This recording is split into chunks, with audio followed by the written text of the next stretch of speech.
Olá, pessoal, bom dia. Estamos aqui para a nossa 30ª aula da disciplina de língua portuguesa. E na aula de hoje nós vamos continuar a trabalhar com o assunto da concordância verbal. Nas duas últimas aulas nós começamos a trabalhar com esse assunto e hoje vamos concluí-lo. Então vamos lá. Na aula passada, nas duas últimas aulas, nós vimos que a concordância verbal é uma relação de harmonia entre o sujeito da frase e o verbo da frase. O que é que eu estou querendo dizer com isso, tá? Se o sujeito da frase estiver no singular, o verbo vai ficar no singular. Se o sujeito da frase estiver no plural, o verbo fica no plural. Vamos ver alguns exemplos para nós lembrarmos? Primeira frase, primeiro exemplo, novas medidas foram propostas. Primeiramente, quando eu trabalho com concordância verbal, eu tenho sempre que encontrar o sujeito da frase. E como é que eu faço para encontrar o sujeito da frase? Eu sempre vou fazer a pergunta quem ao verbo da frase. Por exemplo, nesse primeiro exemplo, como é que eu faço? Novas medidas foram propostas. Então, eu vou fazer a pergunta quem. Quem foi proposta? Logo vem a resposta. Novas medidas. Novas medidas é o sujeito da frase. Percebam que o sujeito, novas medidas, ele está no plural. Então, se ele está no plural, o verbo também vai ficar no plural. Então, novas medidas foram. Percebam, novas medidas está no plural. Então, o verbo vai para o plural. Foram. Percebam que é uma relação de harmonia porque ambos estão no plural.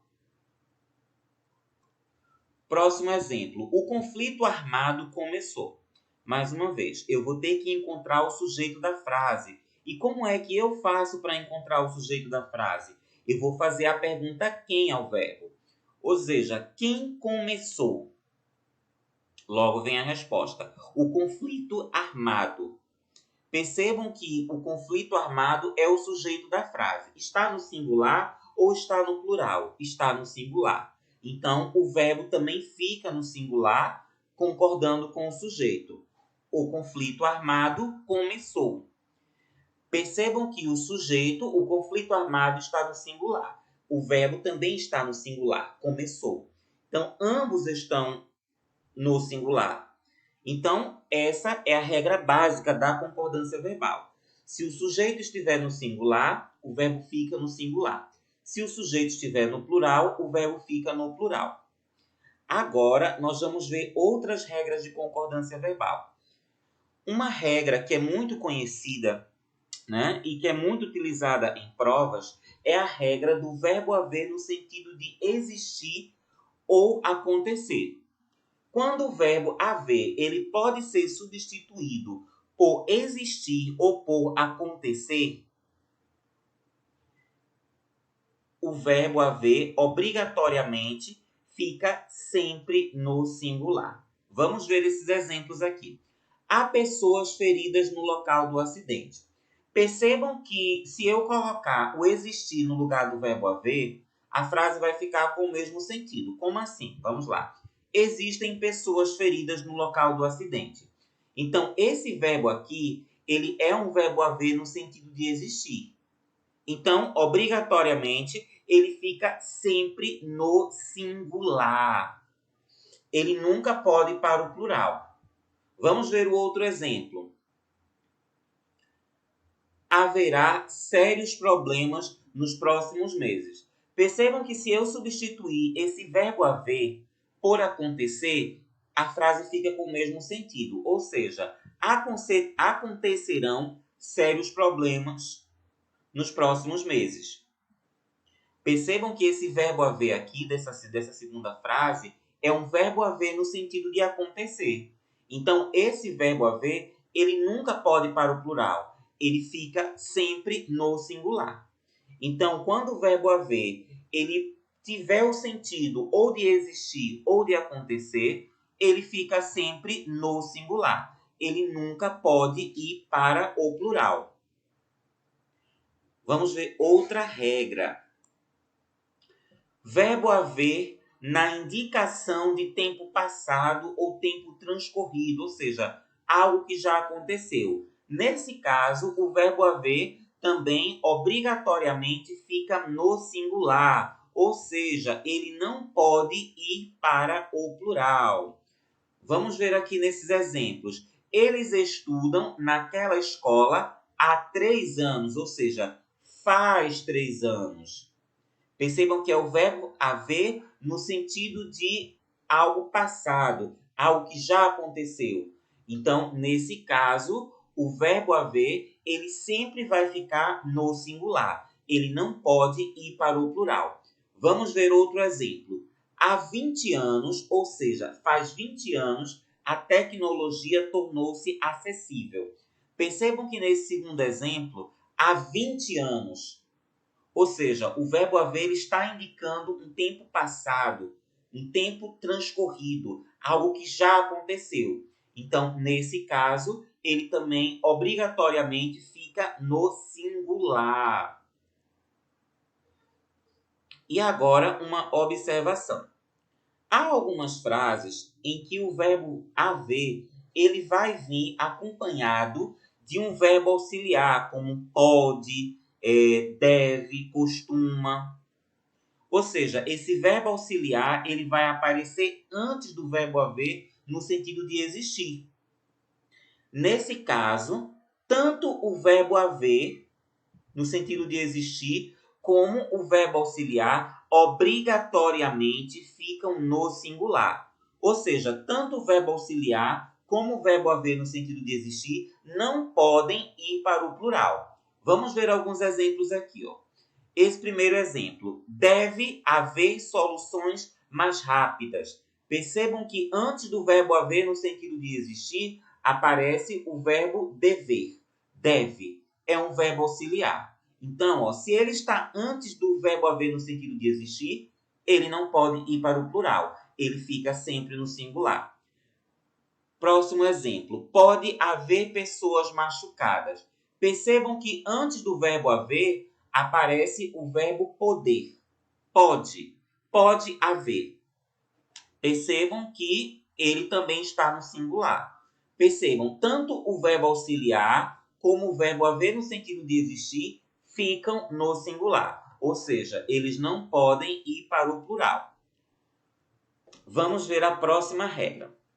A próxima regra é a regra do verbo fazer na indicação de tempo transcorrido ou tempo passado. Ou seja, o verbo fazer, quando ele está indicando tempo transcorrido, algo passado, algo que já aconteceu, ele fica sempre no singular.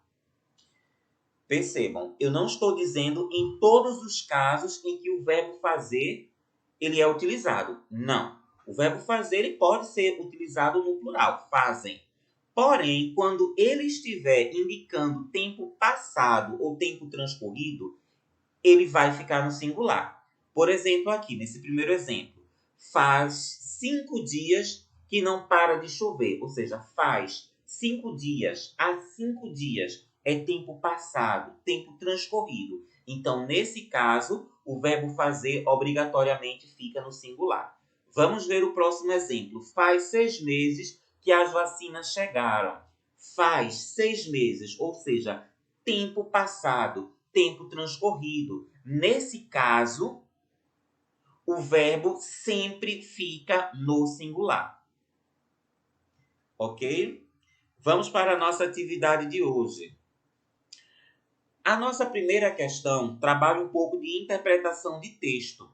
Então, tem um gênero, né, aqui, que é um anúncio publicitário, que é aquele gênero que tem o objetivo de divulgar marcas, né, serviços, produtos, com o objetivo de quê? De convencer as pessoas a adquirirem esse produto ou esse serviço.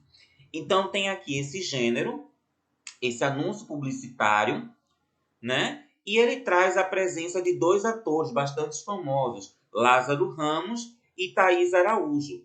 E eles estão fazendo, não é isso? A divulgação do leite Italac. Percebam que existem algumas estratégias nesse anúncio, como, por exemplo, o o uso de pessoas famosas, né?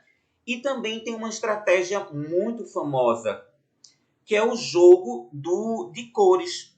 Cores usadas na embalagem do produto. Percebam aqui. Aqui no fundo da tela, o fundo da tela tem uma parte branca. Isso é por acaso? Não, não é por acaso. É porque essa cor branca, ela está relacionada com a cor do produto que está sendo divulgado, que é o leite.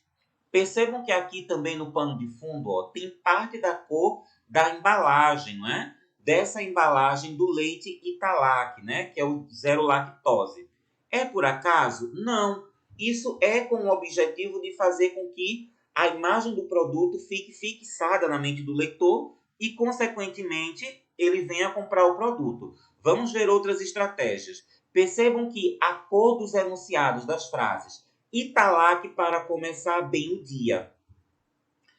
Percebam que a cor dessa frase, das palavras dessa frase, é azul. É por acaso? Não, não é por acaso. Também é uma cor que está presente na embalagem do produto. Tudo isso é feito de propósito. Vamos ver outra estratégia. A camisa, a cor da camisa que o ator Lázaro Ramos está utilizando é azul. É a mesma cor que está na embalagem do produto. A cor dessa roupa que a atriz Thaís Araújo está utilizando é a mesma cor da embalagem do produto. Então, todo esse jogo de cores é de propósito, não é por acaso, mas é para fazer com que o leitor fique com a imagem do produto na sua mente. Então, algumas questões para vocês fazerem. Questão 1. O gênero acima é um exemplo de... Vocês vão marcar qual gênero é esse, tá certo? Questão 2. Qual a finalidade? Ou seja, qual é o objetivo do gênero anúncio? Vocês vão analisar. O objetivo do gênero anúncio é fazer uma reclamação? É repassar uma informação? É persuadir? É convencer as pessoas a comprarem um produto? Vocês vão analisar e vão marcar a alternativa correta. Questão 3. Por qual motivo o fundo da tela é preenchido com a cor branca? É por acaso? Por que há essa cor branca no fundo da tela? Vocês vão analisar, vão interpretar e vão responder. Questão 4. Por qual motivo a cor das palavras e das frases é azul? É por acaso? É de propósito? Por qual motivo? Vocês vão analisar e vocês vão responder. E a questão 5 são questões com relação à concordância verbal. Tem algumas frases com algumas lacunas e vocês vão marcar um X na opção correta. Por exemplo, nessa letra A. Tem a lacuna e vocês vão preencher essa lacuna. Houve ou houveram. Na aula de hoje, nós trabalhamos o verbo haver no sentido de existir. E nós vimos que o verbo haver no sentido de existir ou de acontecer, ele sempre fica no singular. Ou seja, ele não vai para o plural. Então, ó, é houve ou houveram. É houve. Houve problemas. Então, vocês vão fazer o mesmo procedimento nas próximas frases. Vocês vão analisar, tá certo? O verbo haver, ele é empregado no singular ou no plural. Então, vocês vão ver conforme nós vimos na aula de hoje e vão marcar, tá certo? Espero que vocês tenham gostado da aula de hoje, tá certo? Qualquer dúvida, podem entrar em contato comigo, ou pelo grupo do WhatsApp, ou pelo Messenger. Bem, bom dia a todos e até a próxima aula.